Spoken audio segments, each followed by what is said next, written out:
Hello and welcome to Pickles Garage. Today we're going to be working on the Z28 1993 Camaro here, and we are going to be replacing the indicator bulbs. So you may notice that maybe a blinker, when you turn it on, it will stay on and it doesn't blink on your dash.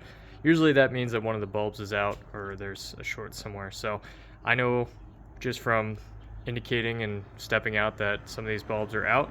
So we're gonna go ahead and replace them. They are a little funky just because most vehicles you would imagine that there would just be screws on the outside here that you could just undo and pop this off, but that's not the case on these.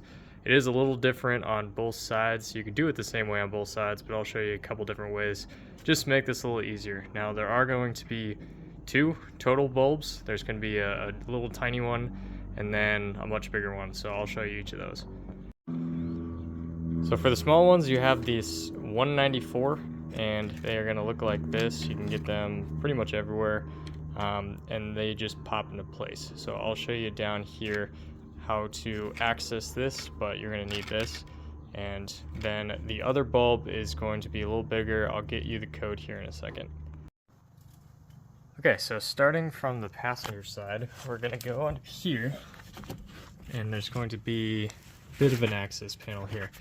Now you might be able to get creative and only do, or undo I should say, a few of these. I started on this one already. But basically you're going to undo this one, this one, this one, this one, this one, this one, this one, and then there's two more right here, and these are actually slightly smaller. So just remember to keep those organized, but just those two are a different size. But basically you're undoing this just to pull it down. Like I said, you might be able to get away with just doing a few of these, but I don't want to put any undue tension on old plastic, so I usually undo all of it. But if you can get away with just doing these few, go ahead. But that is how we're going to get access. Okay, so now that you've gotten this panel out of the way and just down, you're going to see up here there's going to be a large one and a small one.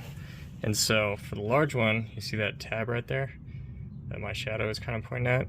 You're going to push that in, and while you're doing that, you're going to push that blue part away from you, right? So it's going to be like counterclockwise. It doesn't go very far, but once it kind of hits a point where you can't push anymore, it should pop straight up. This one, similar thing, you're just going to twist and then pull out. I might have room to get the small one. Let me see if I could do that. But basically you're just gonna twist it like that, like I rotated it clockwise, and it pulls straight out. So once you've twisted this out, you'll be able to see it, just kind of the way that the cut is. It can only twist in one direction, so you just have to twist it like I mentioned and then pull it straight back. The bulb itself pulls straight out. There's nothing fancy there on this little one. And what you're going to do next is you'll grab the new one and you're just going to pop it right back into place. And then you're going to reline it up and you're going to now twist clockwise, right? Counterclockwise out, clockwise in. Doesn't go very far, so don't worry about pressing it in too crazy or twisting it too crazy. The one thing, I am wearing gloves. The reason why is your actual, like the oils on your fingers can damage the bulb and not make them last as long. So if you can help it, wear gloves. Otherwise, sandwich bags. Just don't touch the bulbs themselves.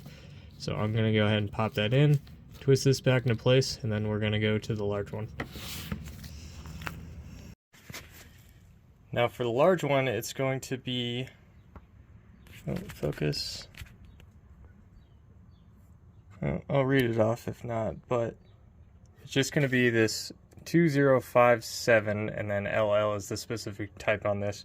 The biggest thing is you will see a bunch of these in the store, but you'll see that one side has a little nub that's lower than the other side, and that's important for this specific vehicle. You'll find a bunch of these, but then they'll have the nubs at the exact same distance from the bottom, and that will be wrong. So you want to make sure that you get the one that looks like this, and then you're going to line it up in the housing accordingly. So you'll see down in here, let me find a safe place for this.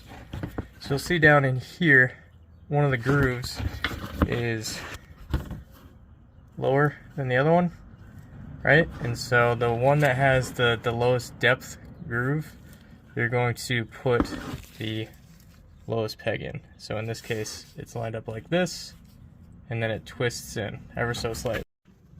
And now we're gonna re-line up all the panels, and just remember anything with like a retaining clip like that is gonna go on the back, because that's what everything is threading into.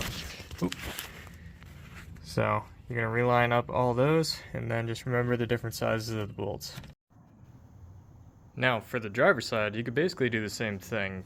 10mm bolts, basically the same pattern, pull down the access panel, and there you go. However, if for whatever reason you find this more convenient, or you already have your little filter air intake, there's actually a window right down here, and you can reach in and grab those. So I would recommend, you know, getting a feel for it and doing the other side first, and then you know what you're kind of reaching around for. But if that's easier, I just wanted to show that real quick. But otherwise, this is just the other side of that panel that you would be opening up from the underside. So thank you very much for watching, and feel free to like and subscribe, and I'll see you on the next one.